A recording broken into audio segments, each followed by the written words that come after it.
dando ok.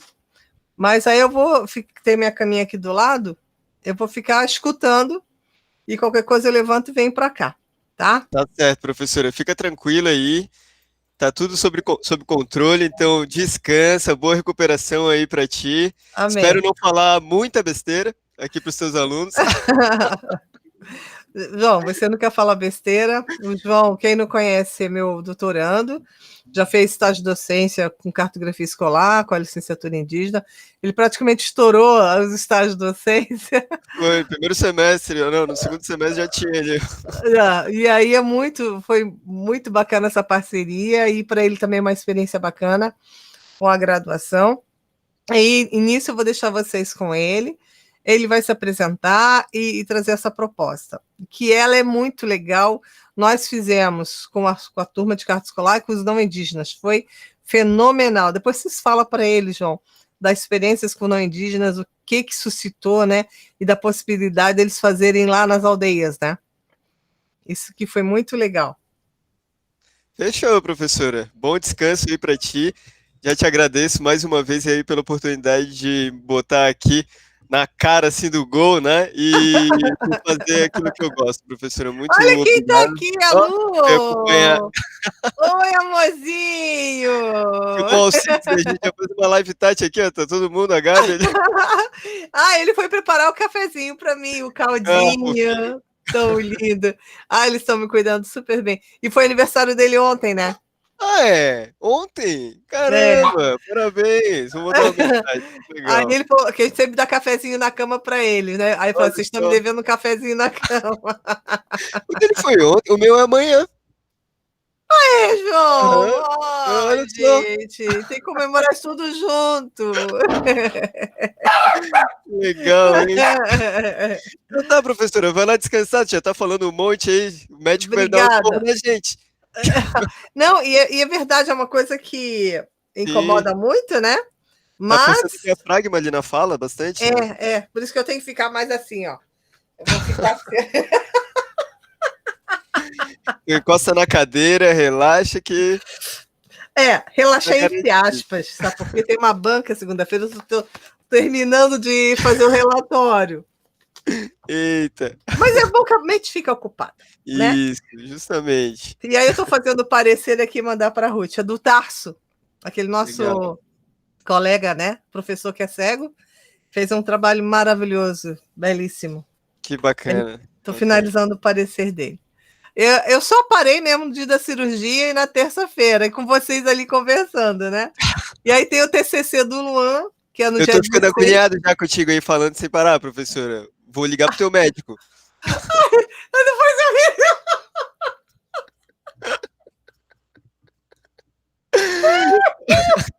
Ah, não tem nenhuma graça. Ninguém rindo aqui, ó. Beijo. Boa aula. Ai, você... Ai, A meu Deus, gente tá me fica dando até um suador, abusada eu tô ficando assim. preocupado. Não, a gente fica abusada assim porque a gente está sob efeito de um monte de medicação que não dá dor, não dá nada. Então acho que já pode jogar uma partida de beisebol, sabe? Ai, ai. Então tá, amores. Uma boa aula, prof. Fica de stand-by, tá? Tá certo, Se eu professora. Bom descanso, demorar, prof. tá, me manda uma mensagem no WhatsApp, tá? Tá certo. Fica Beijo, tranquilo. boa aula aí. Obrigado, Vou botar aqui professora. meu avatar. Beleza. Bom, bom dia antes de qualquer coisa, né? Agora iniciando oficialmente aí a aula. Agradecer a professora Rosemi pela oportunidade de construir conhecimento e fazer ciência, né, aqui nesses tempos de pandemia. E então hoje a gente tem uma proposta geotecnológica, né, de ensino. Eu preparei uma apresentação aqui que eu vou compartilhar a minha tela agora. Se vocês tiverem dúvidas e tal, pode ir colocando no chat ali, que quando eu terminar a apresentação eu vou tentar atender todas, tá bom? Então eu vou compartilhar uma tela. Vocês devem receber ela aí daqui a alguns instantes. Tá Já tá aparecendo aparecendo aí? aqui, João. Ah, Já. beleza, então. Então tá, antes da a gente te apresentar, né, o que que vai ser construído aqui hoje, é, Eu dividi a aula em 3 momentos. Então, o primeiro momento vai ser uma construção sistêmica, né, do pensamento geográfico, mais ligada à geografia física, né, a constituição da natureza, nessa forma inteligente, né, que está aqui falando com vocês, e vocês aí recebendo, né, a própria transformação da natureza na constituição da sociedade, né. E depois, então, eu vou apresentar algumas plataformas, né, que existem na internet que podem auxiliar, então, na nossa jornada aqui de professores de geografia. E, por fim, né, no dia de hoje, a gente vai fazer uma atividade que foi feita, então, com a licenciatura indígena e já foi feita na outra turma de carta escolar. Então, se eu tiver muito chato, espero que vocês aguentem, porque eu vou continuar mesmo assim. Brincadeira, brincadeira. Então tá, pessoal. É, Bom, essa visão sistêmica da existência, eu gosto de começar, sempre que eu faço alguma fala, em qualquer lugar da geografia, em qualquer campo, né, da geografia, eu gosto de começar pelo Big Bang, né? Nós somos cientistas, nós estamos na universidade, e essa daí, hoje, né, é a teoria mais aceita, né, da formação do universo. Existem outras, né, de que o universo é cíclico, né, esse Big Bang ele acontece várias vezes, está acontecendo de novo agora, mas eu não vou entrar nesses detalhes. De qualquer forma, o que a gente tem hoje, né, a partir do Big Bang, a gente tinha nesse instante, aí por volta de 14 bilhões de anos atrás, 13,7, 13,8, a NASA está dizendo hoje, o tempo e o espaço começou a se expandir, né? E a matéria, que não era matéria ainda, era só energia, né? Foi se expandindo junto com ele e ocupando, né? Esse espaço, esse tempo e espaço em expansão. Conforme os íons, né? O tempo foi passando, íons, né? As grandes dimensões de tempo foi passando, essa energia ela foi interagindo entre si e formando então os primeiros bósons, né, os primeiros bósons, que são as menores partes, né, dos átomos ou da matéria. E esses bósons então eles foram interagindo e formando átomos cada vez mais complexos, né, até formar partículas cada vez mais complexas, como os prótons, os nêutrons e os elétrons, que por sua vez deram origem então ao gás hidrogênio, que é o primeiro elemento da tabela periódica. Esses elementos aqui, eu trouxe aqui os pilares da criação, que é uma formação astronômica advinda de uma supernova. Isso aqui é o resultado de uma supernova, né? Então tinha uma estrela aqui, essa estrela ela foi fundindo hidrogênio em outros elementos mais pesados, até o momento que essa fusão de hidrogênio, né? A fusão de hidrogênio, o que acontece? A gravidade ela está atuando em todos os corpos, né, do espaço, e ela atua desde o microcosmos até o macrocosmos, né? Ali no microcosmos, então a gravidade ela começa a atrair os núcleos de hidrogênio, né? Isso lá no começo do universo começou a atrair os núcleos de hidrogênio, e esses núcleos de hidrogênio então formaram corpos muito grandes. E esses corpos muito grandes, eles têm muita força gravitacional no centro, né? Se a gente tentar aqui apertar o nosso dedo, dar uma martelada em alguma coisa, a gente sabe que os átomos não são fundidos, né, nesse processo, porque a gente não consegue fazer força o suficiente ali para encostar os núcleos, né, dos átomos, porque a camada eletrônica ali, os elétrons, né, eles ficam repelindo então os núcleos de hidrogênio, ou os núcleos dos átomos. No entanto, nesses grandes corpos celestes, né, essas grandes massas gravitacionais, a força é tão grande que os átomos eles se fundem. E esse processo de fusão atômica ele libera muita energia, que é o que sustenta, né, a massa desse corpo celeste, que a gente conhece como estrelas. E as estrelas, então, né, foram formadas no início do universo com os átomos de hidrogênio, e a cada 4 átomos de hidrogênio, então, fundidos, eu tenho um átomo de hélio como resultado e muita energia. Que energia é essa? Energia ondas, ondas de rádio, raios gama, raios X, luz, todo o espectro, né, eletromagnético. E assim por diante, né? Então, conforme a estrela vai envelhecendo, os elementos eles vão ficando mais densos, mais pesados e vão se formando novos elementos na tabela periódica. Até chegar aqui nos metais mais pesados, quando a estrela ela já não aguenta mais o próprio peso e ela implode, né, dentro dela. E aí, nesse momento de implosão, né, antes dela explodir, ela forma os outros elementos da tabela periódica e só que a energia que sai desse processo de fusão, que é instantânea, coisa de um segundo, assim, ela explode, bum, e ela dispara, né, ou ela espalha, então, todos esses novos elementos que até então não existiam no universo. Eles passaram a existir, então, quando as primeiras supernovas começaram a povoar aí, né, o universo com os outros elementos da tabela periódica.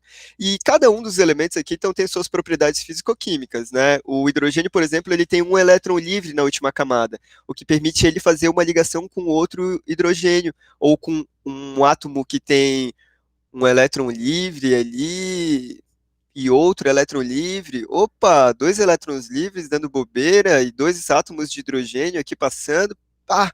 Então, a ligação eletrônica entre esses dois elementos, né, dois átomos de hidrogênio e um átomo de oxigênio, forma um elemento bem conhecido aqui, fundamental para a nossa existência, que é a água, né?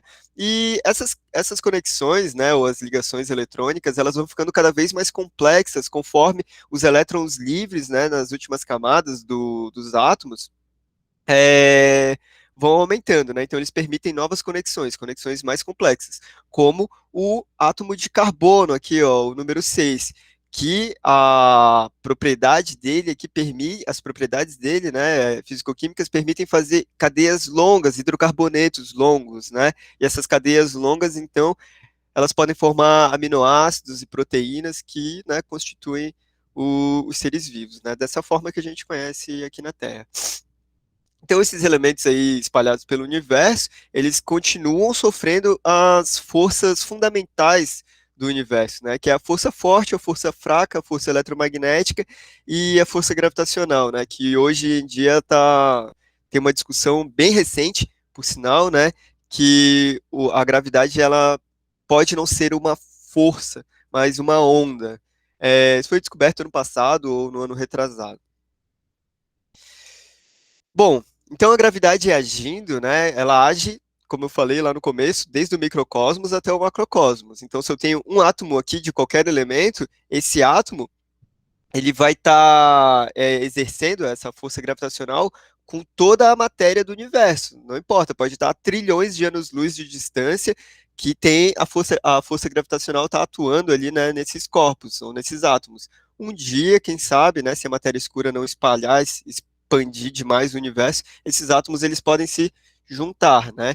E os corpos celestes ali, os asteroides, né, ou essa tabela periódica que foi espalhada pelo universo, ela fica condensada, né? Condensada nos asteroides. Os asteroides, eles têm massa e essa massa atrai mais asteroides, né? E esses asteroides, então, deram origem aos corpos celestes como novas estrelas e os planetas.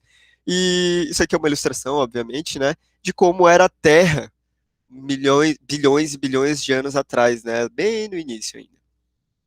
E essa aqui é a nossa casa hoje. Então, bilhões de anos depois, com a entropia atuando ali todo dia, o tempo todo, inclusive agora, enquanto a gente está conversando, a Terra ela foi se organizando, né? Então, a força gravitacional atuando aqui nesse corpo celeste gigante fez com que os elementos mais pesados, como ferro e níquel, se concentrassem então no núcleo desse corpo celeste.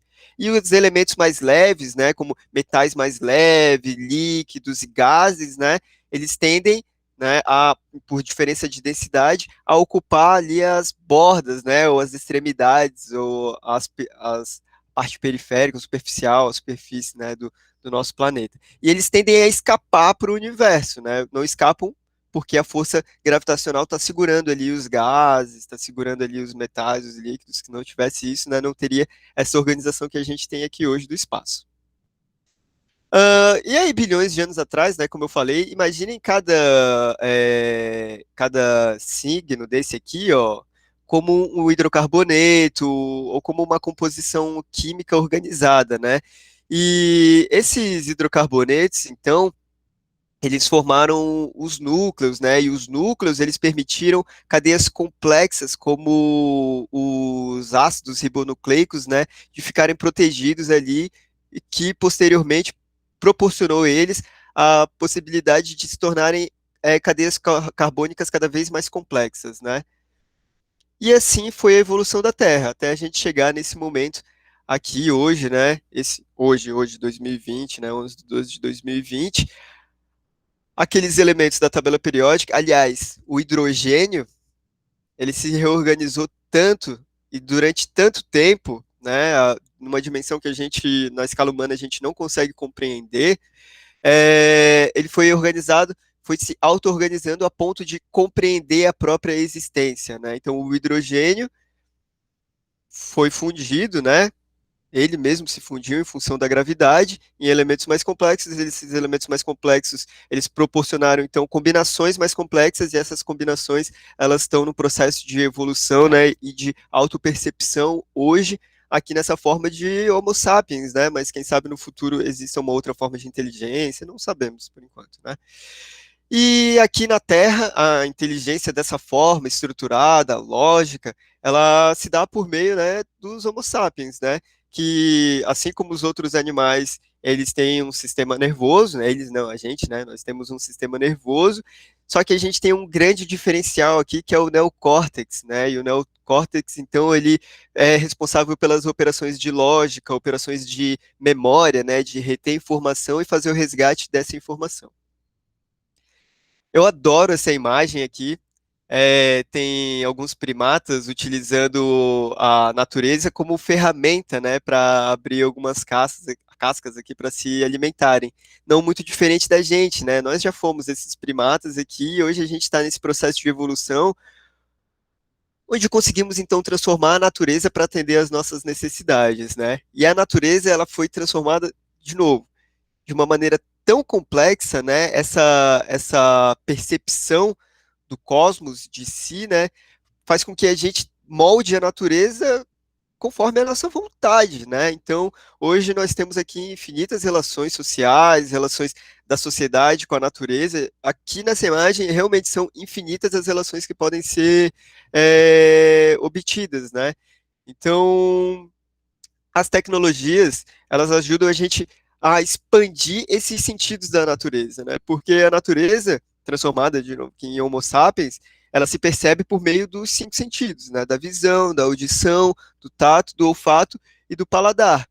Se não fosse esses 5 sentidos, o cérebro ele viveria não teria input, né, ou entrada de dados para ele processar as informações e ter uma saída de dados ou output, né, que é o que se chama, para resolver algum problema, né? Então, a gente, além de desenvolver naturalmente esses sentidos, nós estamos expandindo ou ampliando os nossos sentidos de uma maneira nunca antes imaginada pela sociedade.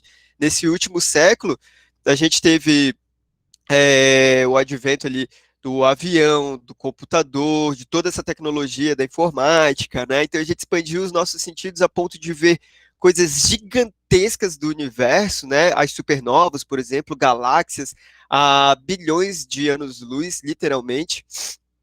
E a gente também tem a capacidade de enxergar o microcosmos, né? Com os microscópios e tal. E os satélites, aviões, drones, eles permitem que a gente leve os nossos olhos ou esses novos sentidos a novas fronteiras, né, que a gente não conseguia alcançar antes. Então, o que tem hoje, né, o que eu estou trazendo para vocês, é o que está no estado da arte da tecnologia, que é a utilização desses equipamentos, né, como o drone, né? O drone, eu trouxe o drone porque para nós civis, né, é o mais acessível e é a tecnologia de ponta que a gente tem, principalmente, não principalmente, né, mas em grande parte, a geografia se faz valer muito das imagens orbitais, imagens de aviões, né, ou as imagens hoje de drone para fazer as suas análises ambientais em qualquer campo, porque cabe a nós, geógrafos, então, analisar os fenômenos que acontecem aonde? No espaço. Bom, outra coisa, né?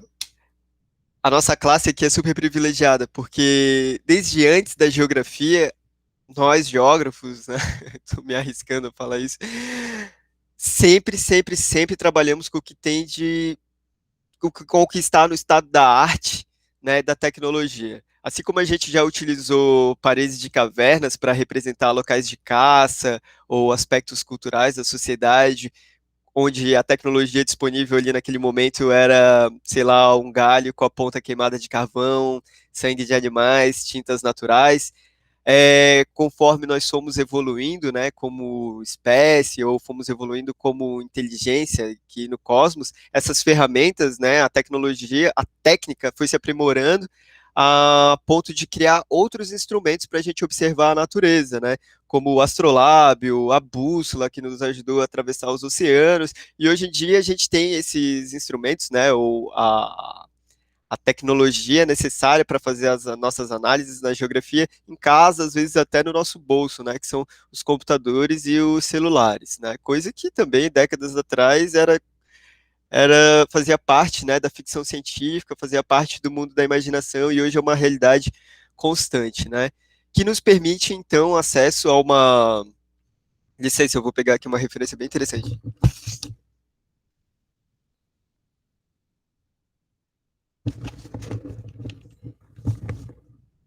Recomendo demais esse livro aqui.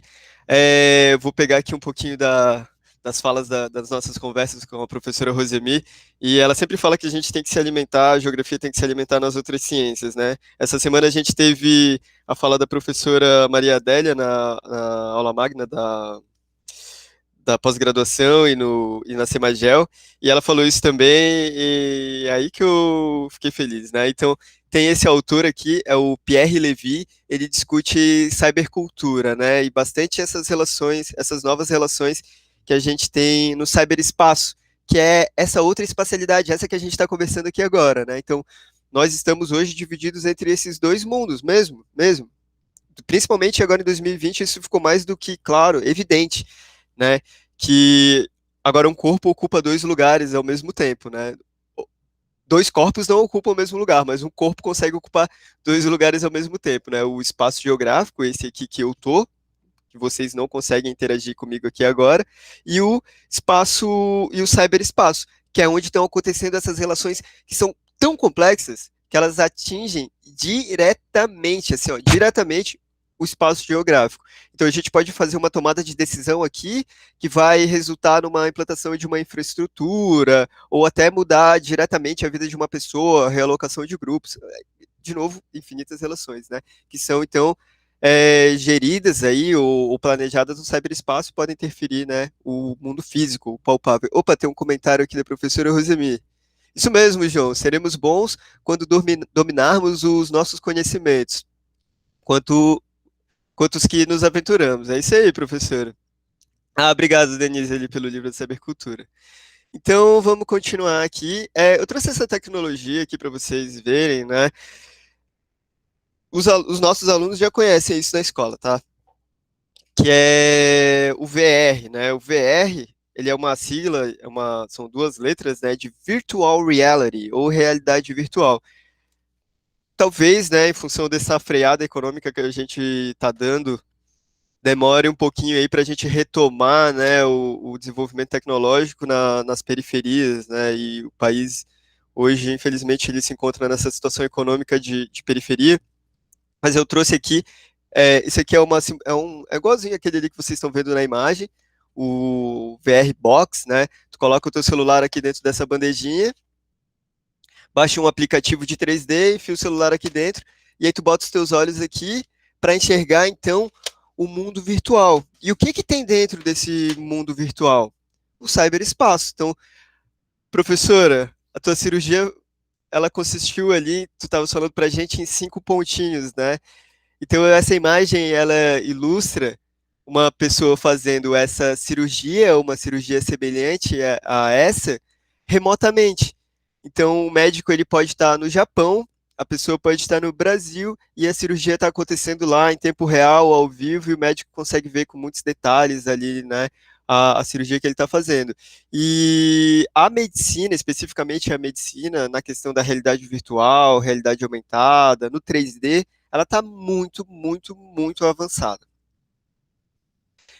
Porém, essa tecnologia, assim como a maioria da tecnologia que a gente tem aqui, né, que ela foi desenvolvida para um fim específico, de difícil acesso, conforme o tempo vai passando, essas tecnologias vão sendo popularizadas, né?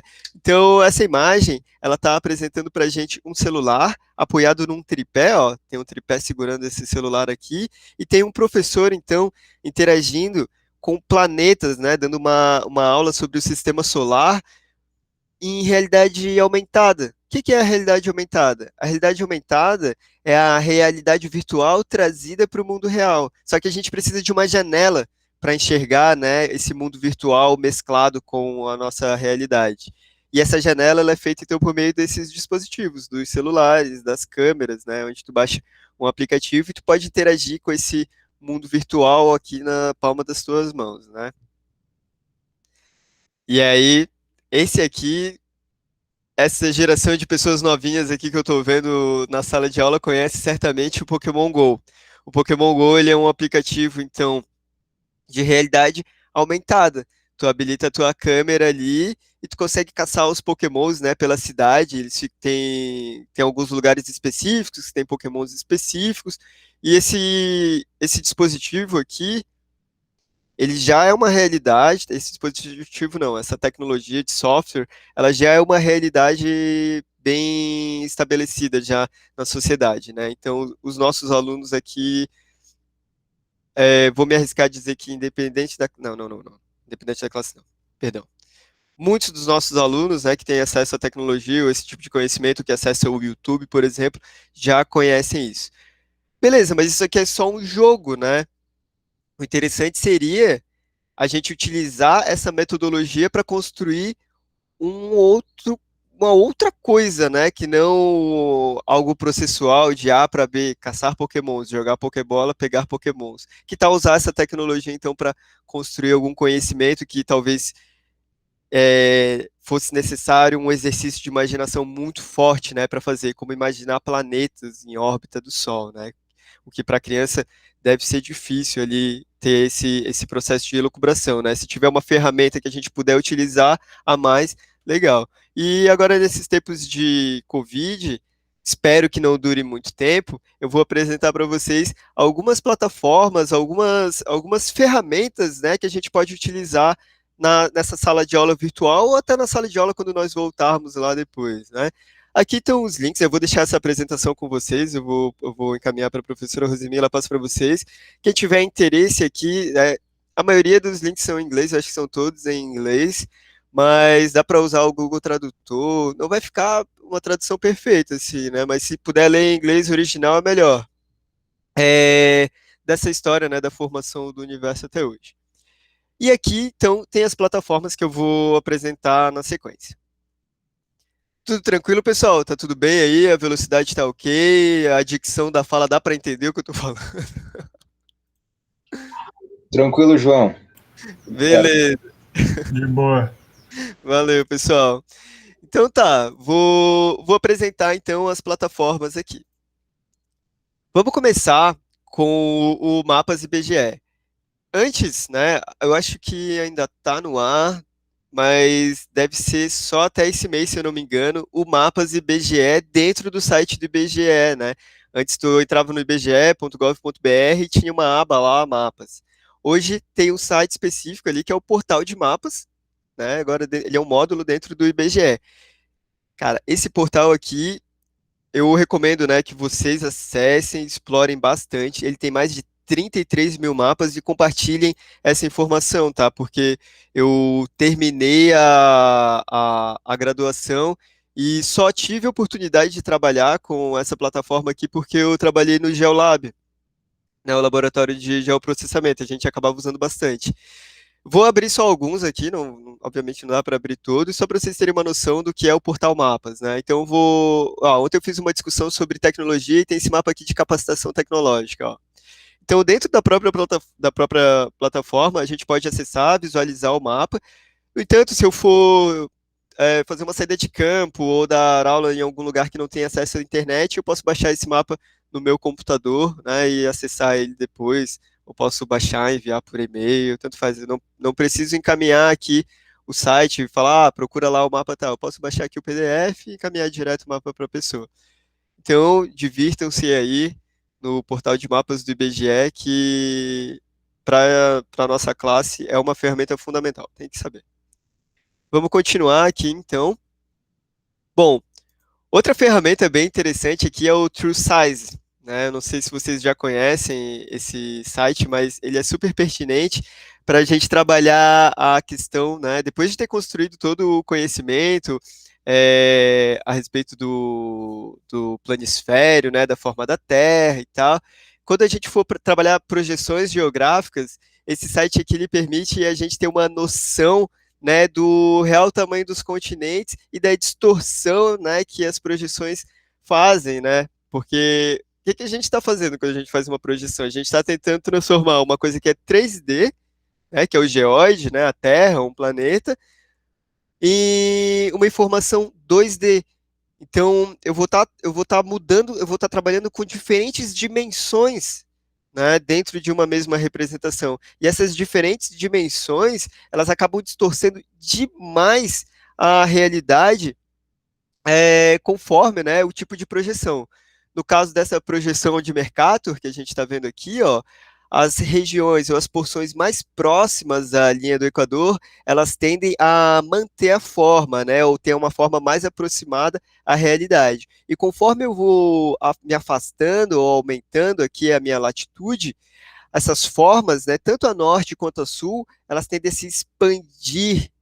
E como é que eu posso ver essa expansão, né? Olha só, curioso aqui, o clássico da Groenlândia. Depois eu chego ali na Groenlândia. Ó, eu tenho os Estados Unidos aqui, ó. Os Estados Unidos, próximo à linha do Equador, ele tem esse tamanho aqui, ó.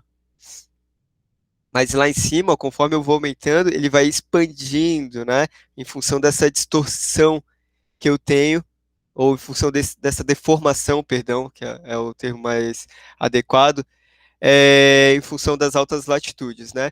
Outro exemplo emblemático é a Groenlândia, né? Olha só o tamanho dela. Então, a Groenlândia aqui no nosso mapa tá gigante, maior do que a América do Sul inteira. Mas vamos aproximar ela ali para o Equador. Na verdade, é uma porção de terra não tão grande assim quanto parece, né? Então tá aqui mais uma ferramenta para a gente deixar os nossos alunos doidinhos.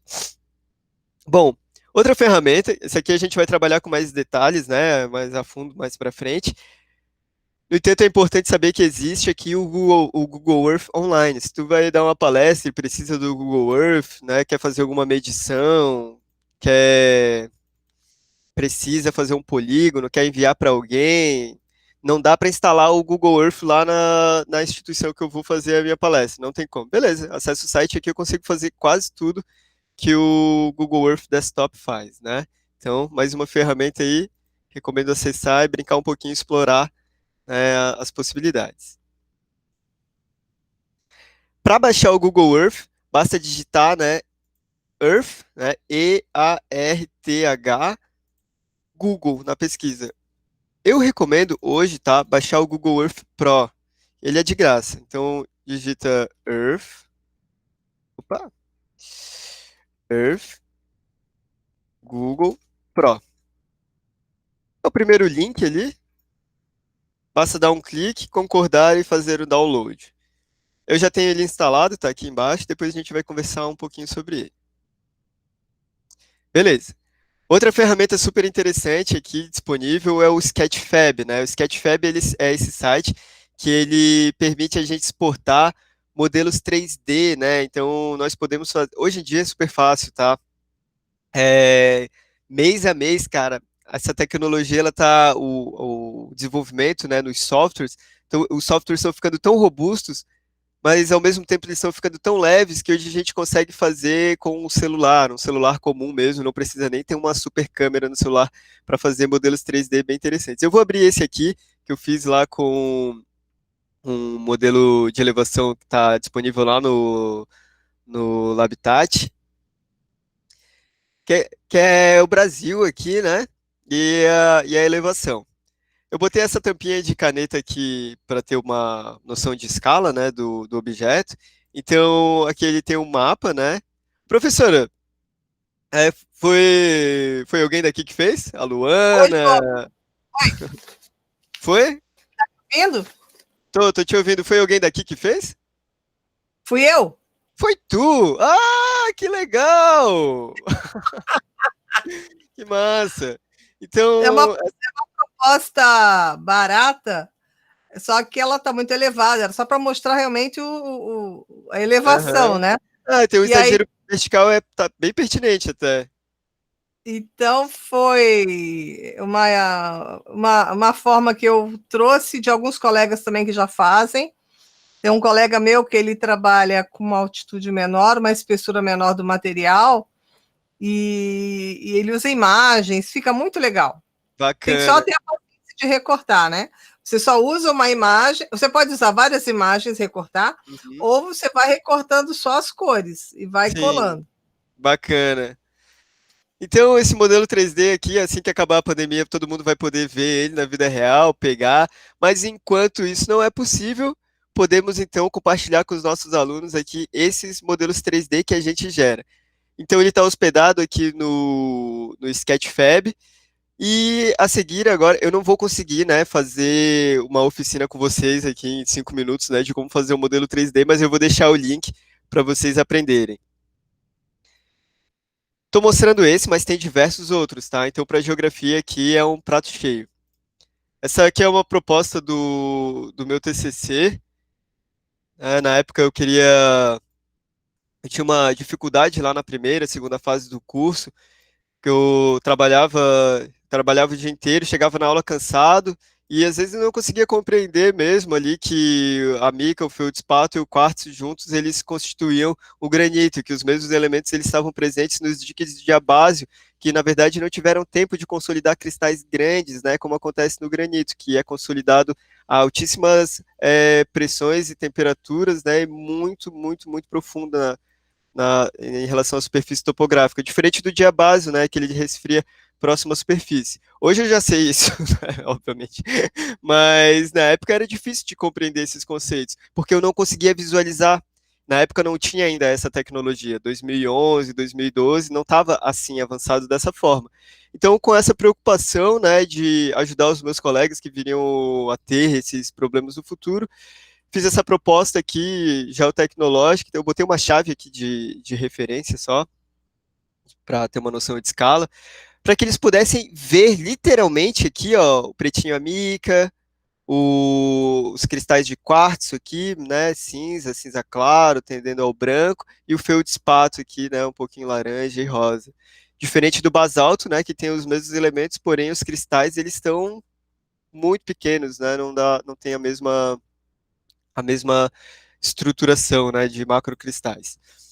Beleza, então só um exemplo ali que a gente pode fazer com os nossos alunos. Mas como é que a gente faz esses modelos 3D para exportar então para o Sketchfab?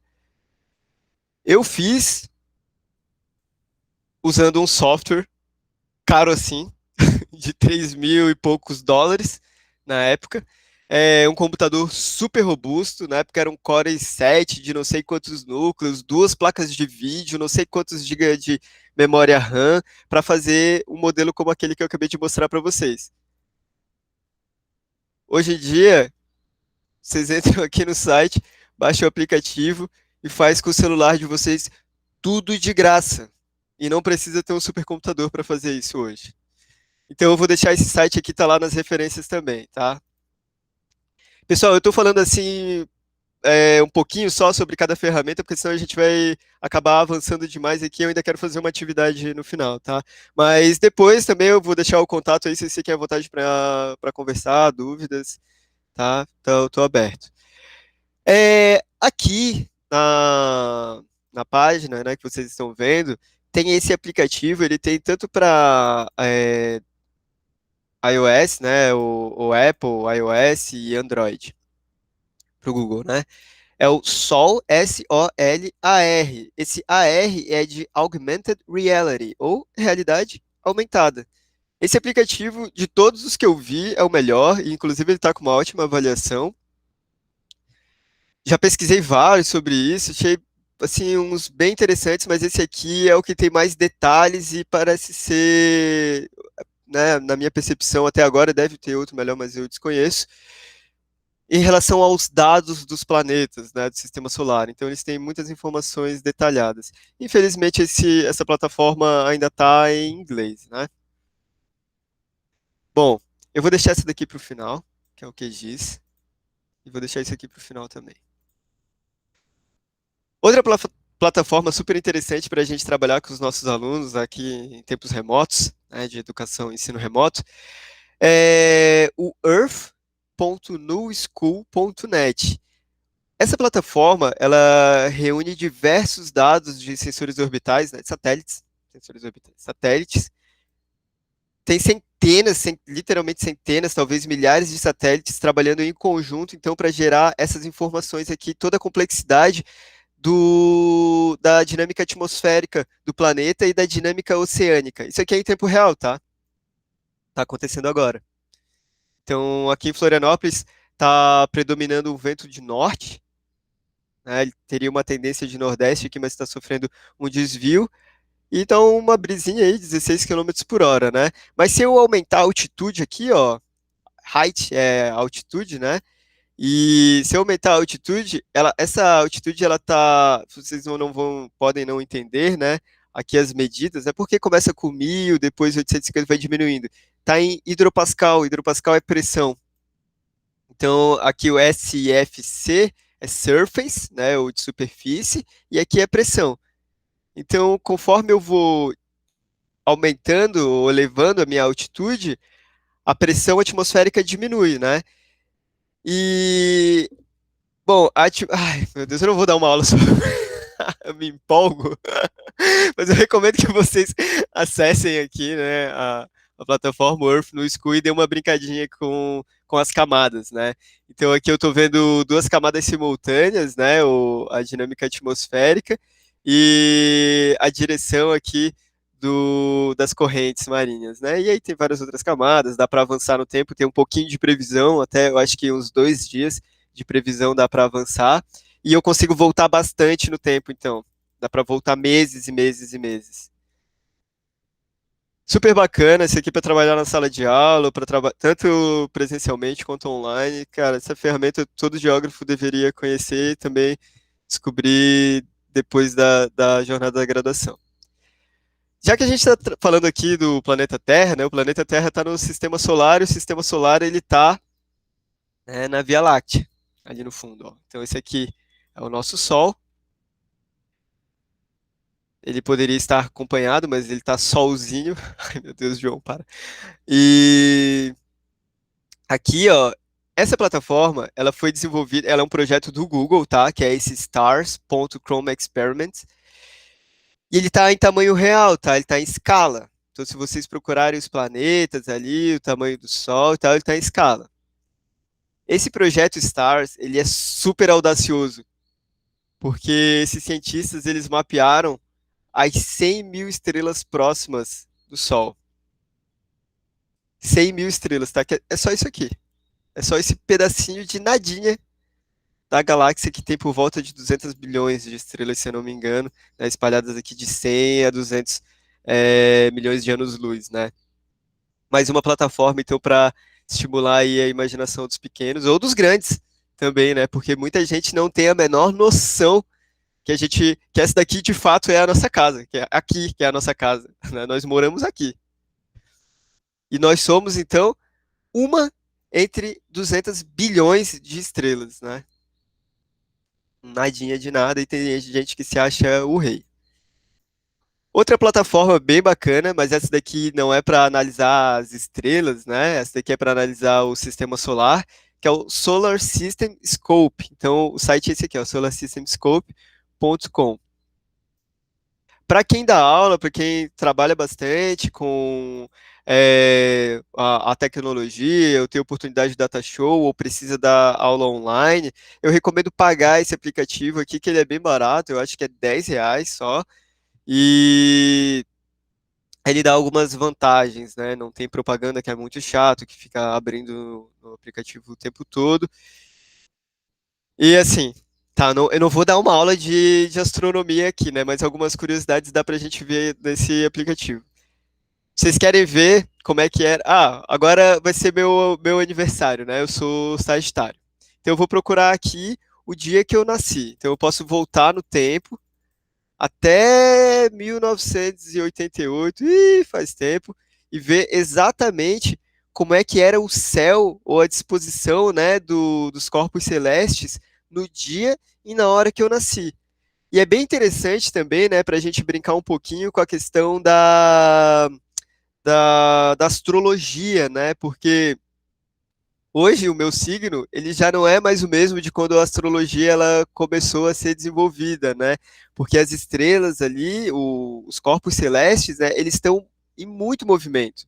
A gente só não percebe porque a gente vive pouco, né? Nosso tempo de vida aí, máximo, assim, 100 anos, cento e poucos anos, a gente não percebe esses movimentos, né? Mas o sistema solar, ele está vagando no espaço, né? Ele tá circulando aí o núcleo da nossa galáxia, núcleo da Via Láctea, meio que em ondas, assim, junto com as outras estrelas, né? Então, tem várias teorias, ó, o sistema solar, o sistema solar está em espiral no universo.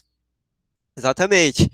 E o sistema solar está em espiral no universo, e as estrelas, elas também estão em movimento, assim como a própria galáxia está em movimento, né? Então tá tudo em movimento, não existe nada estático no universo, tá? Então fiquem com isso bem em mente. Então aqui eu nasci às 10h30 da manhã, no dia 12 de 1988. Ok.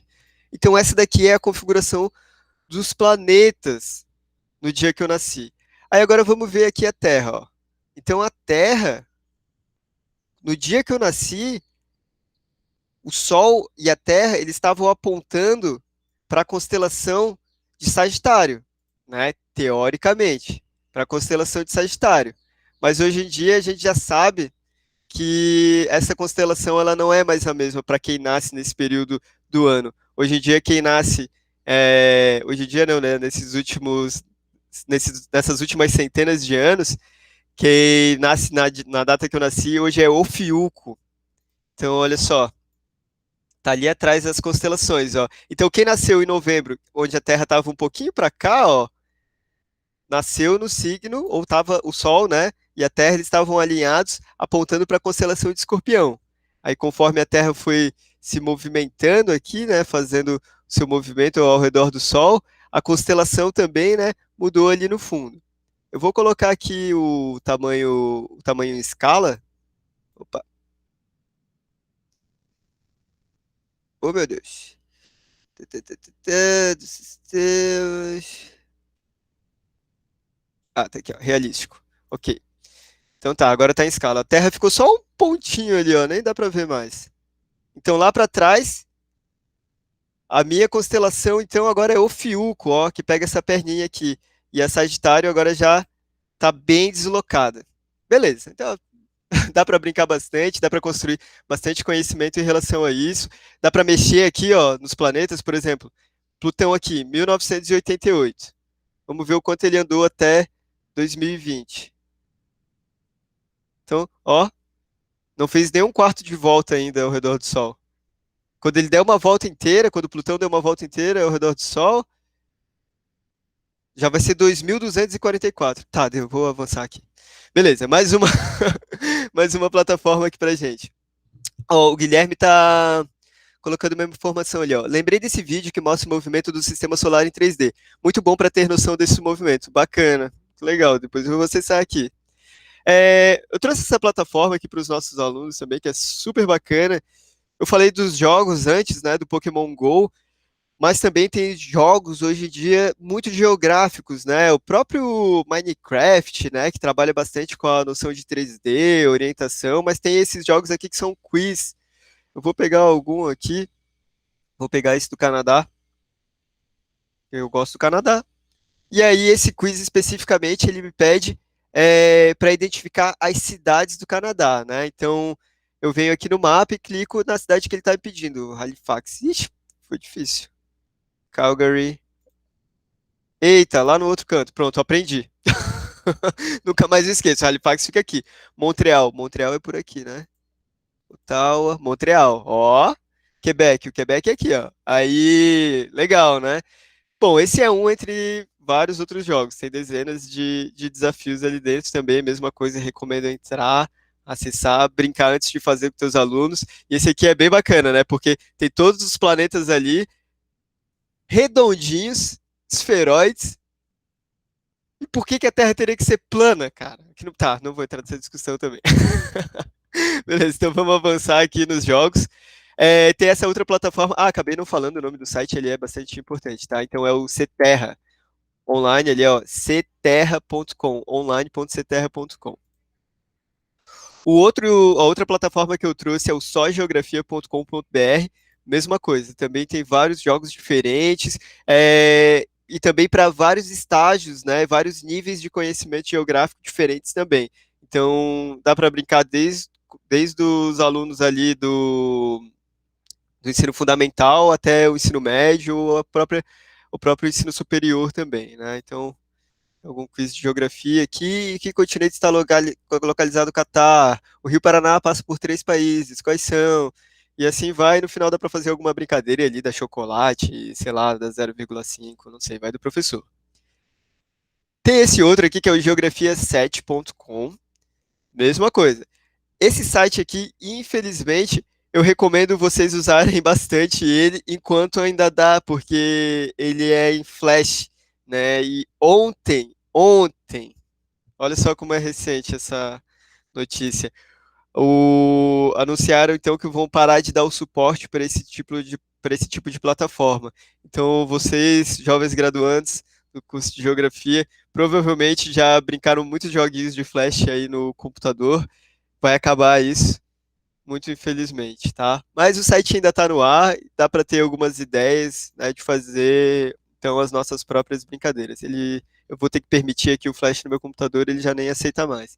Mas só para saber que existe, então ainda está disponível. Agora já indo para o encaminhamento dessa primeira e segunda parte, né? Então a primeira parte a gente fez uma revisão histórica, sistêmica, né, da inteligência geográfica, e agora a gente está discutindo então ferramentas, né? Eu vou terminar essa primeira parte com o QGIS. O QGIS ele é a ferramenta do geógrafo hoje. Essa sim é a ferramenta que está no estado da arte do desenvolvimento tecnológico, tanto em software quanto em relação aos hardwares, né, que a gente consegue juntar. O hardware é o físico, né, é o equipamento físico. É o celular, o computador, o satélite, avião, drone e tal. Isso é o hardware. O software é o aplicativo, né, o programa que a gente utiliza no computador. O QGIS hoje está na versão 3.16 e é a ferramenta do geógrafo. Por favor, entrem no site, baixem, e eu vou deixar aqui uma base de dados, né, para a gente fazer os nossos próprios mapas, né? Não vai dar também para fazer essa oficina aqui com vocês em alguns minutos. Eu já vou abrindo o QGIS, mas vai dar tempo de mostrar um pouquinho de como é que ele funciona. Eu vou mostrar aqui só como baixa o dado, tá? Não vou ensinar a trabalhar, fazer relações complexas aqui com as camadas, mas só a origem aqui do dado do IBGE. Então a gente pode entrar nesse site geoftp.ibge.gov.br. Então é uma informação robusta, confiável, científica. Pode trabalhar com esse dado seguramente, pode fazer a referência ao IBGE seguramente na constituição dos nossos produtos cartográficos ali, que isso é muito sério. Então a gente vai entrar no GeoFTP IBGE, vai acessar cartas e mapas, bases cartográficas, BSIM, que é a base cartográfica do mundo ao milionésimo, e versão 2016, que é a mais recente. Obrigado, Denise. E aí a gente vai vir aqui em Shapefile. E aqui em Shapefile a gente vai baixar esse arquivo aqui, ó, BSIM 2016 Shapefiles. Preciso, né, senão a minha professora vai pegar aqui na minha orelha, falar sobre as palavras, né, o significado das palavras. Então, é muito importante, tá, vocês aprenderem no mínimo, inglês. No mínimo. Porque vai resolver muitos dos problemas logo de cara. Shapefile é um neologismo, né, uma composição de duas palavras. File é arquivo. Shape é chapa, prancha, camada. Então, é um arquivo de camada. Os shapefiles são arquivos de camadas. Então, eu estou baixando arquivos de camadas do mundo ao milionésimo de 2016 de dentro do IBGE. Então, é só clicar aqui uma vez e a gente baixa. Beleza, findada essa parte aqui, eu vou abrir o nosso querido QGIS. De graça, faz tudo que o ArcGIS faz, só que de graça. Isso é muito bom. Eu baixei esse arquivo aqui para o meu computador. Então vocês podem baixar ele vai vir um arquivo zip zip, acho que é zip. E vocês podem extrair então para o computador de vocês, onde for pertinente. Eu gosto de guardar tudo nos meus documentos. E aqui em GeoBase. Sim, ó, esse arquivo que eu baixei do IBGE. Dentro dessa pasta, vou fazer uma analogia rápida aqui. Imaginem então, não tem uma pasta aqui ao alcance, mas imaginem literalmente uma pasta cheia de folhas de papel vegetal dentro. E essas folhas de papel vegetal, elas podem ser sobrepostas e eu posso fazer análises, né? Posso pegar de dentro da minha pasta, digamos que isso aqui é uma pasta, e as páginas do meu livro aqui são as folhas de papel vegetal, né, que eu estou simulando. Só que cada folha de papel, vou puxar uma aqui, ó. Essa folha de papel vegetal, essa transparência, ela tem uma simbologia ali que está representando alguma coisa do espaço, né? Utilizando então os modos de implementação pontual, linear, zonal. Aí eu tenho que ver qual é o tema, né, dessa camada que está dentro da minha pasta. E eu posso misturar essas camadas e fazer outras análises, né, análises complexas, que a camada por si só, ou o dado bruto, não me fornece, né? Eu preciso trabalhar esse dado, gerar informação, e essa informação, né, que está sendo construída aqui no meu cérebro, ela pode ser útil para gerar conhecimento, né? Eu vou pegar alguma camada aqui, deixa eu ver, eu gosto dessa aqui, ó, limite da unidade da federação. Então, beleza, isso aqui é um exemplo de camada que tem lá no IBGE. Só que eu posso misturar outras camadas. Vamos ver hidrografia, queda d'água. Vou jogar aqui em cima. Hidrografia, queda d'água. Olha só, se eu aproximar aqui, ó, eu consigo ver aonde tem quedas d'água nessas regiões. E eu posso misturar essas duas camadas, né? No entanto, eu teria que alterar a simbologia, fazer outros retrabalhos, né, processos aqui na minha camada. Mas é interessante saber que existe e a gente pode fazer, então, né, os nossos próprios mapas, não ficar dependendo do Google nunca mais. Mapa pronto do Brasil para colorir. A gente pode fazer o nosso próprio mapa pronto do Brasil do jeito que a gente quiser, ó. E depois eu posso colocar os nomes também, né? Porque como é um dado muito robusto do IBGE, esse dado não é só uma imagem, ele tem atributos, né? E esses atributos, então, são as informações que constituem os meus polígonos. Eu abri ali a tabela de atributos que tem vinculada ao meu arquivo, o shapefile, e aqui eu consigo ver os estados, ó. São Paulo, vou clicar aqui em São Paulo, e ele já me mostrou São Paulo ali. Alagoas, já mostrou Alagoas. E assim por diante. Eu posso colocar o nome aqui, mudar a cor dos estados, botar outras informações, outras camadas políticas em cima, dados dos setores censitários do IBGE e por aí vai. Conheçam o QGIS, por favor, por favor. A ciência geográfica só tem a agradecer se vocês trabalharem com essa ferramenta. A informação espacial, ela serve, né, para a gente planejar o espaço, planejar o nosso futuro, e é a nossa função, né, como geógrafo, fazer isso todo dia. Não quero salvar, ok, vou descartar. Beleza, gente? Tranquilo até aqui? Fim da parte 2. Tudo bem com vocês? Professora, Denise, Tranquilo. Leandro, Luana, João, Guilherme, tudo tranquilo? Beleza? Tudo tranquilo, João. Adorei saber mais sobre. Muito legal as referências que tu colocou. Depois tem que mandar pra gente Vou colocar lá mandar. no grupo. Beleza. Então, vamos continuar aqui. Aí agora a gente vai, de fato, para a atividade que nós fizemos com a licenciatura indígena e na carta escolar, então, de 2019. Então, beleza. Eu vou trazer aqui para a gente um software super robusto. Nossa, esse aqui, eu acho que o computador de vocês não aguenta, que é o Paint. Então... Por que eu faço isso? Eu não sei, gente. Será que pode dar aula assim? Eu quero ser professor um dia, assim, universitário e tal. Será que dá para ser assim? Oi, professor. Que, meu filho? Dá para ser assim, professora, dando aula na universidade, do jeito que eu sou? Claro. É tolo, né? O importante é você ter uma comunicação e você sentir que a turma aceita e entra nessa vibe, nessa Exato. dialogado. E tem momentos e momentos, né? E não é legal, eu acho que são dicas de quem já já passou por isso, Ó, é não se comparar a um adolescente. sim. Isso não, porque você vai receber muitos adolescentes, né? E nem querer ser dono de si só porque você está na posição de professor universitário. É o equilíbrio, né? Então, assim, a brincadeira saudável faz parte, mas você tem que ter o termômetro, se realmente o pessoal tentando na vibe. Vai ter sempre alguém que não vai gostar. Vai querer ter uma postura daquele professor sisudo, né, aquela professora sisuda, responsável. O meu jeitão de ser não agradou muita gente. Meu jeito mais zona de ser, de dialogar bastante, e hoje está vendo que é esse jeito que você tem que trabalhar, né? Quando eu fizer o concurso, eu vou dizer, ó, é culpa da professora Rosemi que eu sou assim. A relação humana, hoje, ela é fundamental.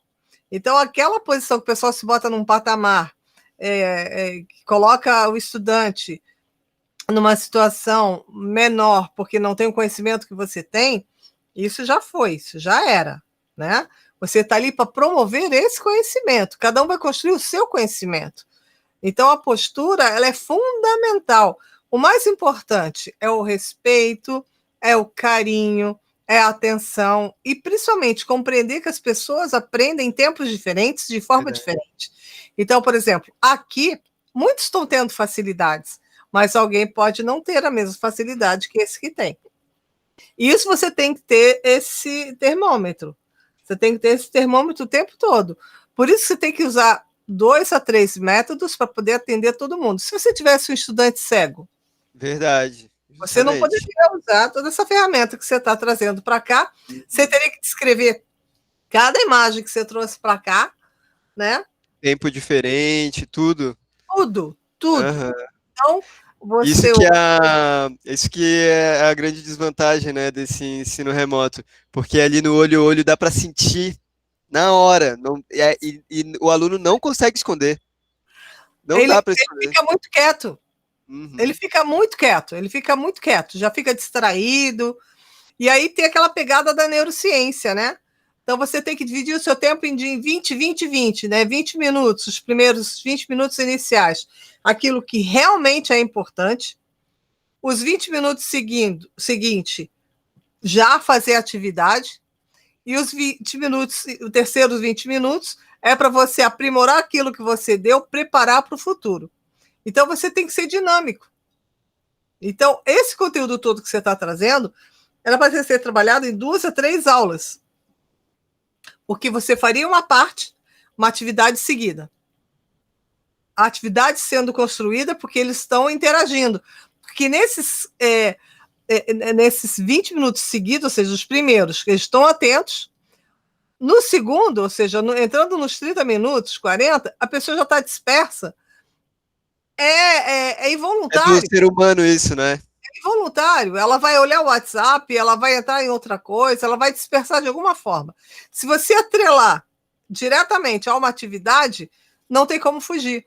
Uhum. Então, por isso que você tem que ter teoria, prática, teoria, prática, teoria e prática. O ensino remoto, ele é totalmente segregador, né? Ele segrega. Ele não é inclusivo, é o que tem para o momento, que é a cobrança paliativo, social, né? É para não ficar sem educação. Mas na sala de aula, na aula normal... Ô, professora, eu tô preocupado contigo falando um monte aí, professora. Ah, meu filho, quem manda ser professor? Descansa. Eu quero muito esse teu ensinamento, mas eu tô com medo de romper aí teus pontos.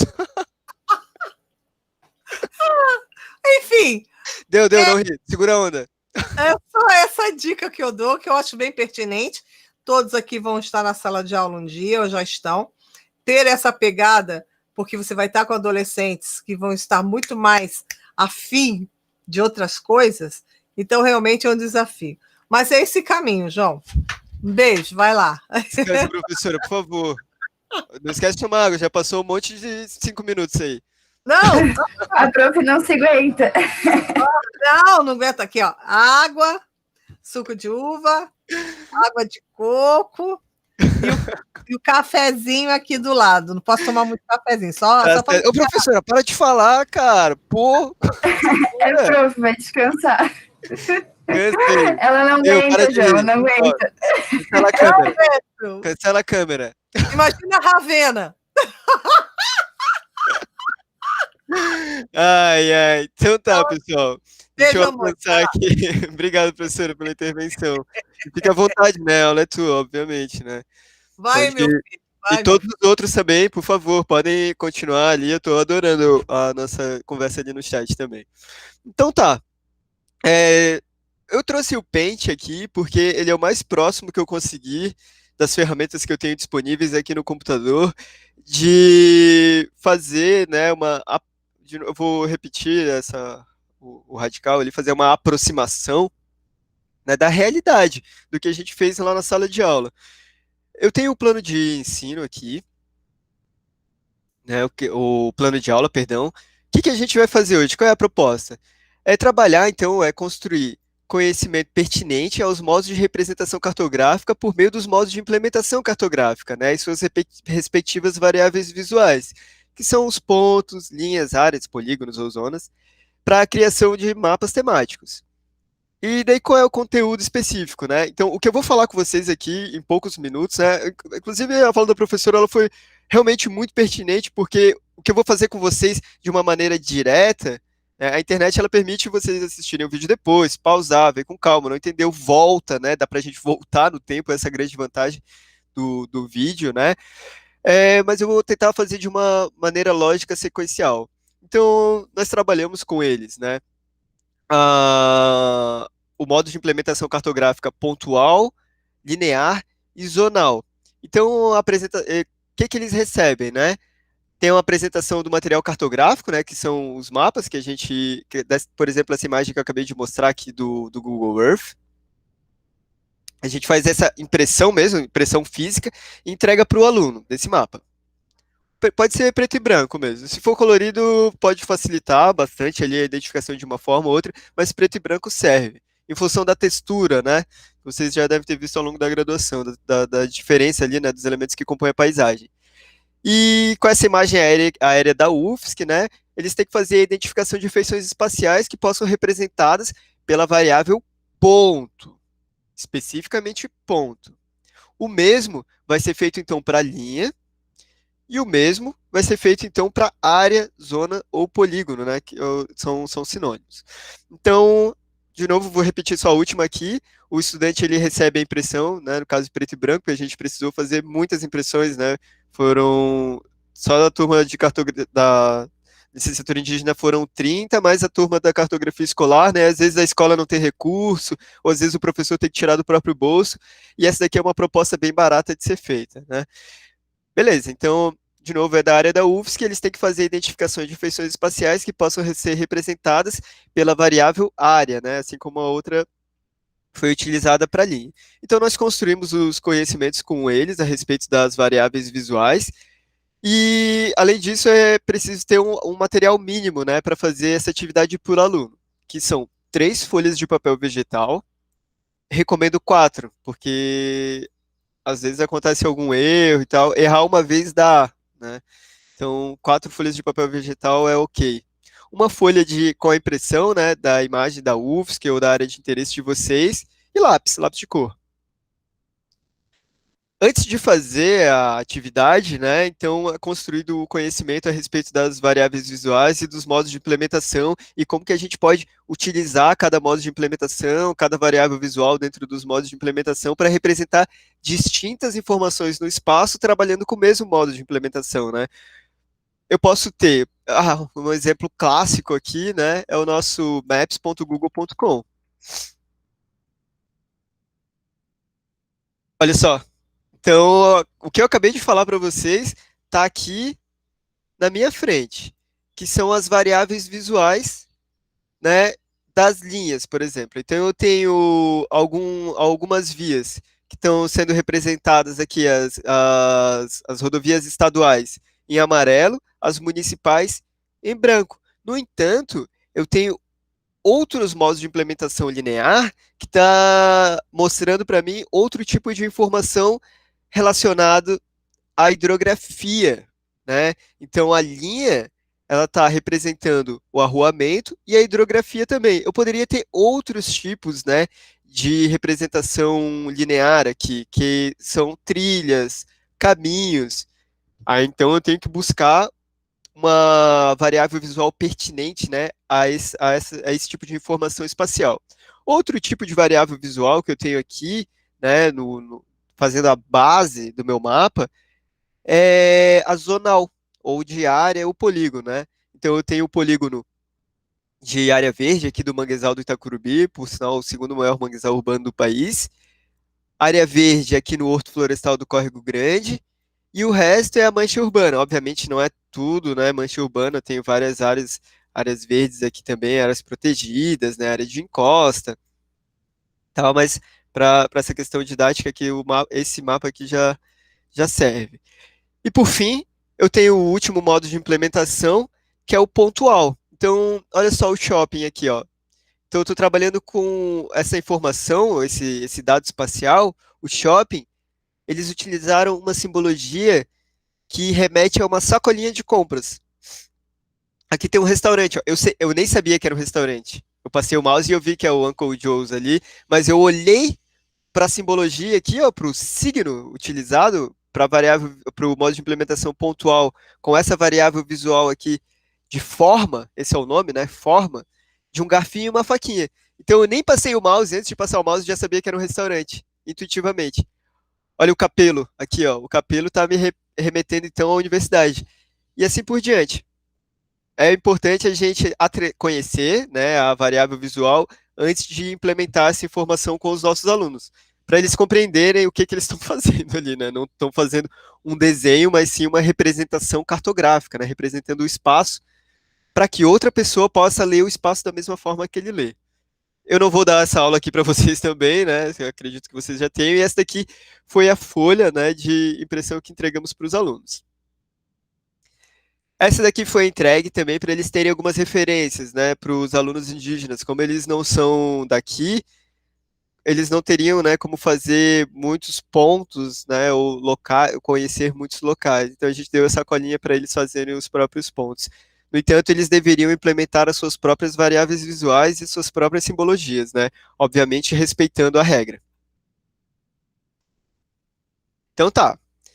Tranquilo até aqui, pessoal? Agora eu vou fazer a atividade com a ferramenta que a gente tem, super robusta, que é o Paint. Então, com essa folha em mãos, o estudante ele deve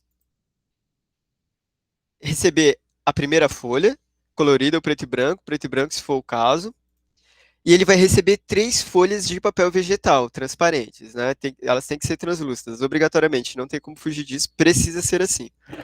Com a primeira folha de papel vegetal, a gente vai criar, então, a nossa camada da variável, do modo de implementação zonal.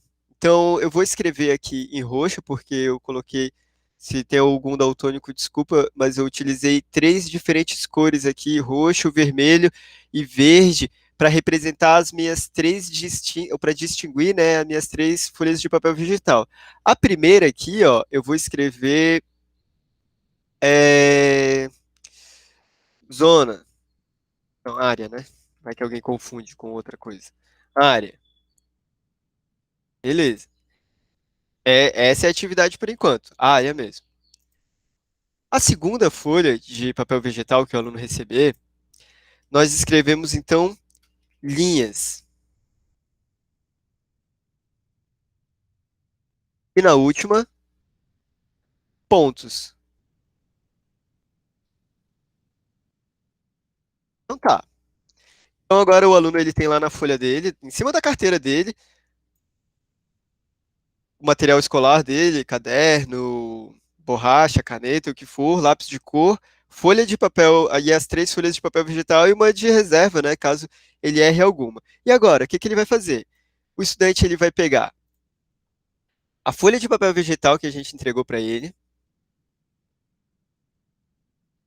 e vai sobrepor a nossa área, a área de interesse. E aí, o que ele vai fazer? Ele vai representar aquilo que nós orientarmos a ele a representar, desde que seja pertinente, né, ao tema do mapa que nós estejamos fazendo. No caso aqui, no de área, nós pedimos para eles fazerem a identificação de mancha urbana e de área verde. Então, eu vou começar aqui pela área verde. Eu não vou fazer da mancha urbana por questão de tempo mesmo, mas da área verde aqui, ó, o aluno ele tem que vir aqui, com o lápis de cor, contornar a área verde e pintar a área verde aqui dentro, né, as porções internas aqui do meu polígono, né, da área verde. E o mesmo ele vai fazer para a mancha urbana ou os temas, né, que nós selecionarmos para eles. Beleza. Aí eu vou pegar essa folha de papel vegetal que eu acabei de colocar aqui em cima e vou tirar de cima da minha referência, do meu mapa base, ou base map mesmo. Quando eu voltar a minha folha de papel vegetal para a minha mesa, eu vou ter aqui as manchas, né, ou a área verde, identificada pelo aluno. Desculpa aqui o tempo, mas é necessário para ilustrar a ideia. E o mesmo, né, então, se repete para mancha urbana ou para outros temas, né, que vocês instigarem os alunos de vocês a construírem ou a identificarem no mapa. A mesma coisa vai ser feita, então, para linhas, né? O aluno,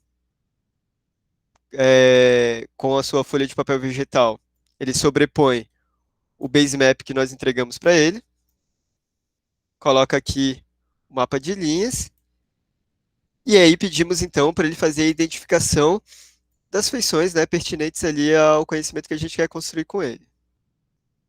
Então, estou fazendo essa linha aqui, vermelha, né, um tipo de linha, poderia ter uma linha amarela. A professora que é do Rio de Janeiro aí conhece bastante essas linhas aqui, a linha vermelha, a linha amarela. Tá, beleza. Então, com esse mapa, com essa folha de papel vegetal, ele tira, então, né? Perdão, preciso deixar bem claro que essa ilustração aqui é uma representação da realidade, tá? Isso aqui é uma representação da realidade. Vocês não vão fazer do pente dessa forma assim, vocês vão fazer bonitinho, pedir para o aluno caprichar, tentar fazer com o máximo de detalhes, porque no final das contas, essas camadas aqui, né, depois quando ele trouxer a camada de linhas, retirar de cima do base map dele, ele vai ter isso aqui. Então, uma linha amarela aqui, e vai ter uma outra linha vermelha aqui, ou quantas linhas amarelas, quantas linhas vermelhas ele acabar identificando. E por fim, os pontos, né? Eu não vou fazer aqui direto que nem eu fiz antes, né? Porque eu acredito que vocês já entenderam o processo. Sim ou não? Se não entenderam, eu faço. Alguém não entendeu? É importante. Isso é muito importante mesmo. Alguém não entendeu? Todos entenderam? Então, beleza. Vou assumir que todos entenderam. Então, nessa última camada, né, o aluno faz a transposição da folha de papel vegetal dos pontos aqui para cima do nosso base map, por isso a folha de papel vegetal, porque ele precisa chegar ao base map, e aí então ele vai começar a criar os pontos dele. Ah, aqui é, sei lá, o hospital universitário, né, hospital universitário, cadê? Tá aqui, hospital universitário. Aí ele vai escolher, ele vai definir, né, não escolher, ele vai definir, porque ele já aprendeu, a simbologia adequada para representar o hospital. Ah, mas tem o restaurante universitário ali também, então ele vai escolher uma simbologia, né, vai definir a simbologia adequada para representar o restaurante universitário, a biblioteca, assim por diante.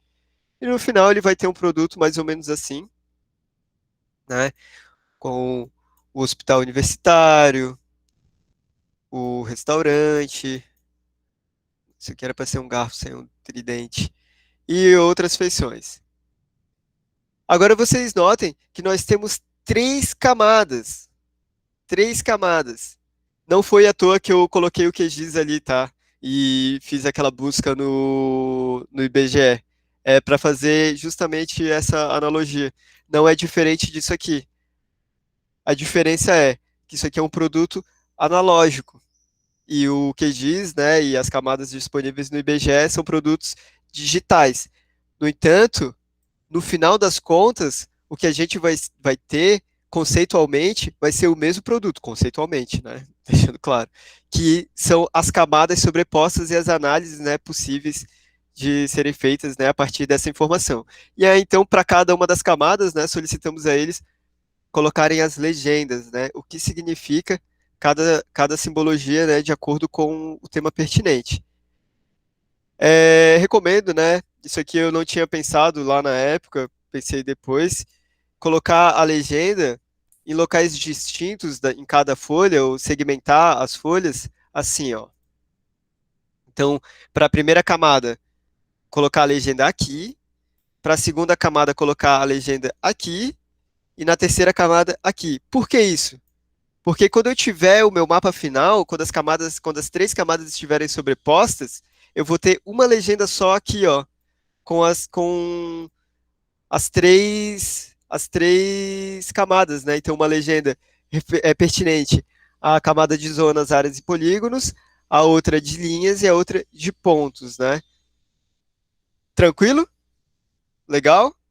Aí agora a gente vai trazer isso, né, para a prática no mundo virtual dentro do Google Earth. Como é que a gente faz isso dentro do Google Earth? Antes de mais nada, o Google Earth, tudo que eu faço aqui no Google Earth vem para lugares temporários, né? Então a gente tem que estar bem atento aqui para quando começar essa atividade e fazer uma pastinha para a gente guardar as nossas informações, né? Porque às vezes a gente faz no computador da UFSC, lá no laboratório da UFSC, e a cada desligada, né, a cada vez que o computador reinicia, ele zera o computador. Então, os arquivos que estavam lá, especificamente, né, no laboratório de informática da UFSC, acontece isso. Então, a gente cria aqui, ó, uma nova pasta. O que que eu fiz? Vim aqui em meus lugares, botão direito uma vez, adicionar, pasta. Beleza. Aí ele vai abrir uma nova janela aqui e eu vou escrever atividade, carta escolar. Eu posso colocar uma descrição detalhada, né, da atividade. A atividade, nananana, beleza. Vou dar um OK aqui. E aqui está a descrição da minha atividade. E agora, aqui dentro, com a minha pasta selecionada, eu vou criar os meus modos de implementação. Eu vou adicionar as minhas informações aqui. Então, eu vou achar a UFSC, né, no caso de vocês, na escola, na região de vocês, procurem, né, uma imagem pertinente à realidade do aluno, tenta aproximar ao máximo, né, a realidade do aluno, essa informação espacial, para ele compreender onde ele vive, e a gente pode fazer aquela mesma atividade da implementação da informação espacial, pontual, linear ou zonal. Eu vou começar com as zonas, né, porque elas são as maiores formas, né, as maiores formas vetoriais que compõem um mapa, e elas geralmente são as camadas mais baixas, né, do meu mapa. Numa ordem de apresentação, eu teria, então, a camada dos pontos, depois a camada das linhas, e por último, né, por baixo de todas as camadas das zonas. Quando vocês trabalharem com o QGIS, vocês vão entender que essa questão conceitual, ela se aplica na prática, e isso não é do mundo digital, isso já é muito antigo. Então, eu vou começar aqui com o polígono. Cliquei nessa ferramentinha aqui, ó, adicionar polígono. Vou chamar de área da UFSC. E aí, eu vou arrastar um pouquinho para o lado. Eu não posso fechar essa janela, senão ele vai parar a minha ferramenta de edição. Ele vai salvar, né? Então, eu vou definir aqui a área da UFSC. De novo, vocês vão solicitar que os alunos de vocês façam com maior nível de detalhe, com bastante atenção, cuidado, fazer um mapa bonito, né, no final das contas. Eu estou fazendo isso assim, nessa velocidade, questão de tempo mesmo. Então, conforme tudo na vida, né, conforme a gente dedica mais tempo, fica melhor.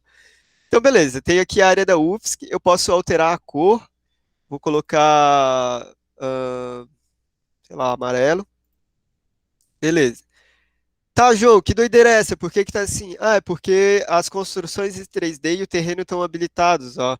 Então, se eu mexer com o meu mouse aqui, ó, eu consigo ver as edificações e tal. Foi feito um processo de fotogrametria aqui do Google. Eles estão mapeando, né, a Terra toda em 3D super. Aí, para eu não ver esse problema, né, das formas aqui extrapolando o meu plano, é só eu desabilitar as construções em 3D. Pronto, estou vendo tudo plano. Beleza, eu posso fazer outras camadas aqui dentro da minha pasta. Ó. Vou criar aqui áreas verdes. Beleza. Vou definir aqui o horto florestal. Opa, faltou tela aqui. O horto florestal. Vou alterar a cor, né? Porque já tem aquela simbologia atrelada ao UFSC. Vou botar um verde. E assim por diante. Poderia fazer para todas as áreas verdes que eu consigo identificar aqui no meu display. Aí agora eu vou começar a fazer a linear, né? Então, seguindo aquela ordem. Vou chamar de vias e caminhos. Vias e caminhos. Não vou dar OK ainda, né? Porque eu preciso definir. Ah, vias e caminhos não dá, tá? Porque eu não consigo colocar mais de uma classe no Google Earth. Então eu tenho que dizer diretamente o que que é. Vou colocar Avenida Beira-Mar, que tá bem fácil de identificar aqui. Então, Avenida Beira-Mar. Beleza, vem até aqui mais ou menos. Vou alterar o estilo, vou botar uma linha vermelha. Ok, e vou aumentar a largura da linha também. Vou botar aqui 3. Ok, salvou ali a Avenida Beira-Mar. Ah, posso salvar outras vias aqui. Vou colocar a Madre Benvenuta, também tá fácil de identificar. Então, Avenida Madre Benvenuta. Vou selecionar uma outra simbologia para ela, né? Porque aquela já está sendo utilizada. Vou colocar branco mesmo. Ok. E vou identificar ela aqui. Beleza. Então eu fiz a fotointerpretação das áreas e das linhas. Agora eu vou fazer dos pontos. Mesma coisa. Venho aqui, ó. Então eu cliquei primeiro para fazer os polígonos, depois para fazer os pontos, e agora eu vou fazer, fazer as linhas e agora eu vou fazer os pontos. Agora sim, os pontos. Então eu vou chamar de shopping. Tá bem grande ali. Shopping. E vou achar o shopping aqui. Vou arrastar o pontinho aqui, ó. Tá vendo? Já tá com o nome shopping. Vou localizar o shopping. Soltar aonde eu acho que é o shopping. E vou alterar a simbologia, então, para algo pertinente a um shopping. Sei lá, alguma coisinha de compras. Tem aqui uma sacolinha. Aqui, uma comprinha de supermercado. Aqui, ó. Sacola de compras. Ok. Posso alterar a cor também, não precisa ser amarelo, pode ser, sei lá, rosa. Pronto, ficou amarelo mesmo. O que que eu fiz aqui? Não, bom, de qualquer forma. Vou selecionar outro ponto. Campo de futebol. Aqui, ó. Tá bem evidente também. Campo de futebol. E vou buscar uma simbologia pertinente ao campo de futebol. Um jogador correndo. Ok. Certo. Então eu poderia fazer isso com uma área muito grande, poderia identificar com muitos detalhes, posso aumentar muito, muito, muito, muito, muito a minha escala. Obviamente eu estou limitado à resolução do Google Earth. Agora eu quero compartilhar isso com vocês. Como é que eu faço? Eu venho aqui na minha pasta, clico com o botão direito uma vez, salvar lugar como. E aqui, ó, ele vai criar esse arquivo .kmz, que é essa extensão que guarda arquivos vetoriais. Né? Esse tipo de arquivos vetoriais espaciais, tá? O KMZ, ele guarda arquivos vetoriais espaciais. Porque tem arquivos vetoriais como os CAD, por exemplo, do AutoCAD, né? Esses de engenharia, que muitas vezes não carregam a informação espacial ali dentro, né? As coordenadas geográficas. E o KMZ, ele tem coordenadas geográficas dentro dele. E aí eu busco o local adequado, né, para fazer o salvamento aqui do meu arquivo. Vou clicar em salvar uma vez. E agora eu vou sei lá, aconteceu algum problema, entrei no computador da UFSC, mas eu salvei o meu arquivo KMZ e mandei para mim mesmo por e-mail. Aí aconteceu algum problema ai meu Deus, cliquei em excluir sem querer. Meu Deus, todo o meu trabalho, perdi tudo. E agora? O que que eu faço? Sim, excluir. Perdi tudo, putz. Nossa, que chato. Fiquem tranquilos, tá salvo o trabalho de vocês. Se encaminharam por e-mail, salvou num pendrive, alguma coisa, todo o trabalho que vocês fizeram tá salvo. Eu não vou abrir esse que eu fiz agora porque eu quero trazer o exemplo concreto, né? Já encaminhando para o final da nossa aula. Vou trazer aqui a nossa informação gerada por alunos, né, estudantes como vocês.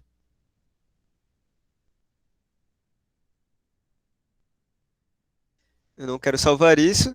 Então, o arquivo que a gente salva, ele fica salvo assim, ó, KMZ, ó. Então, Ctrl X aqui e vou trazer para minha área de trabalho.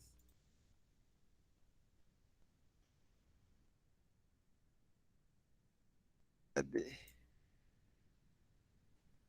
Um aqui e outro aqui. Então, quando vocês salvarem, né, o KMZ, e se já tiver o Google Earth instalado no computador de vocês, vai aparecer o símbolo do Google Earth logo de cara. Se não tiver instalado no computador de vocês, não tem problema. Dá para enviar por e-mail também. E se enviar por e-mail e tiver o Google Earth instalado no celular, vocês vão conseguir ver assim, ó. Ah, tá. Essa daqui foi a atividade que eu acabei de salvar, né? Não tem porquê. Vou remover, excluir, ok. E vou abrir a aldeia.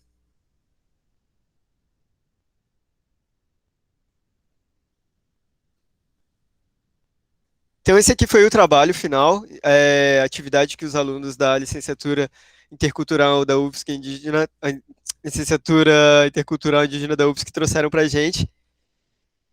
A partir do conhecimento construído, né, eles identificaram as vias e alguns locais, né, da comunidade deles. Ó, o campo de futebol, o rio, ó, ela colocou uma pessoa nadando aqui, matéria-prima, as taquaras, ela escolheu a simbologia aqui, uma arvorezinha.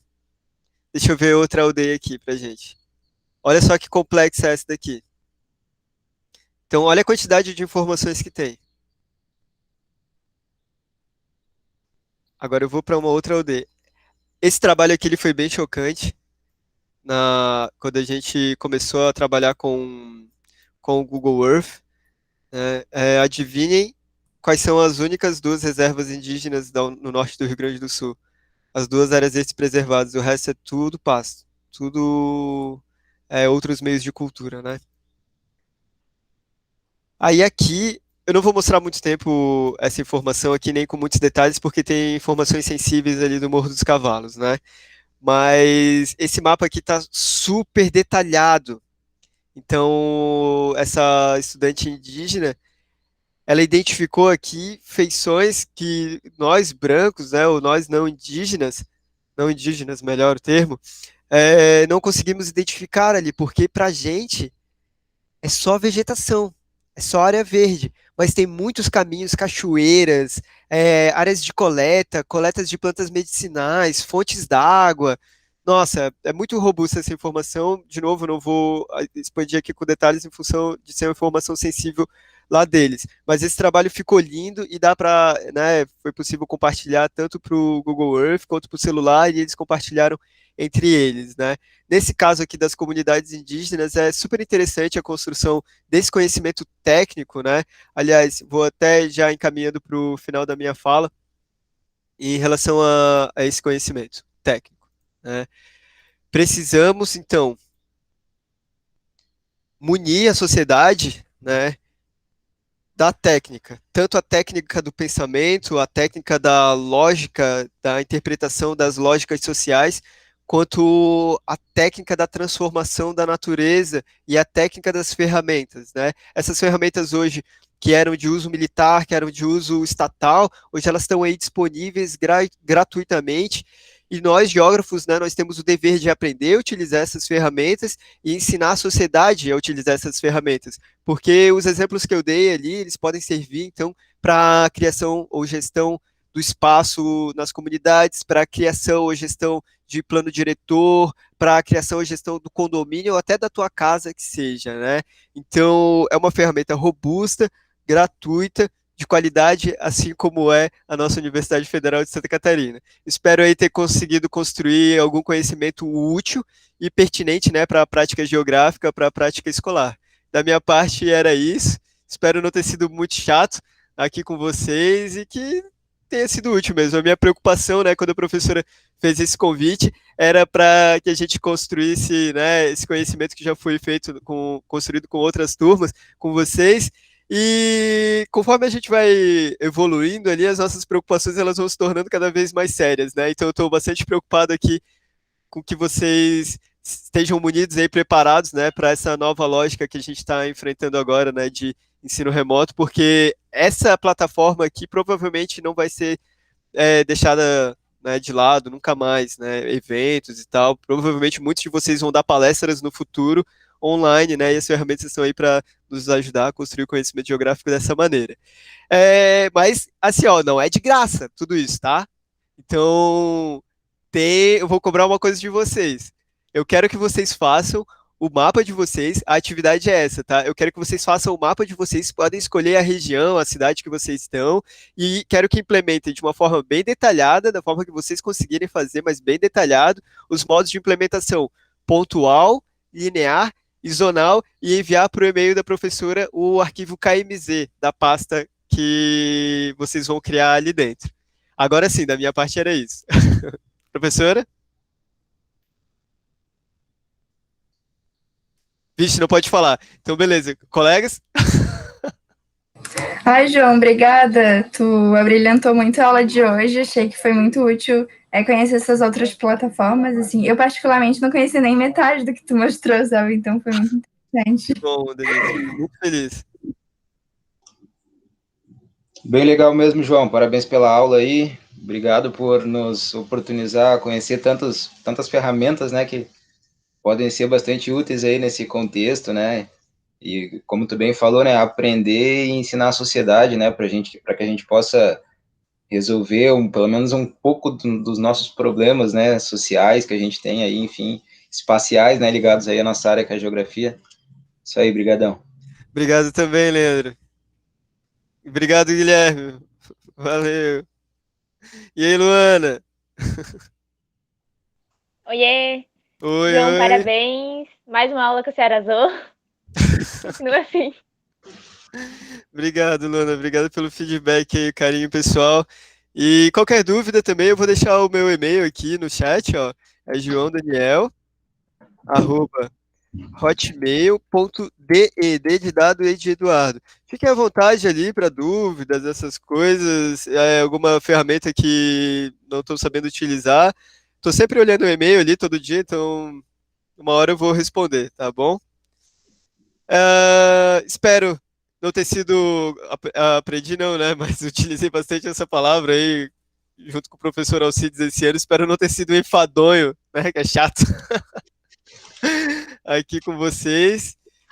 E continuem aprendendo sempre, porque essas ferramentas que eu apresentei são as ferramentas que tem hoje, né? Amanhã vão ter outras. Talvez vocês desenvolvam outras ferramentas aí, né, nas geotecnologias. Sei que a Luana trabalha com geoprocessamento já, e se vocês tiverem interesse também, a gente tem, né, como geógrafo, que saber utilizar isso para não deixar esse controle da informação espacial na mão de quem sabe utilizar muito bem, mas para outros fins, né?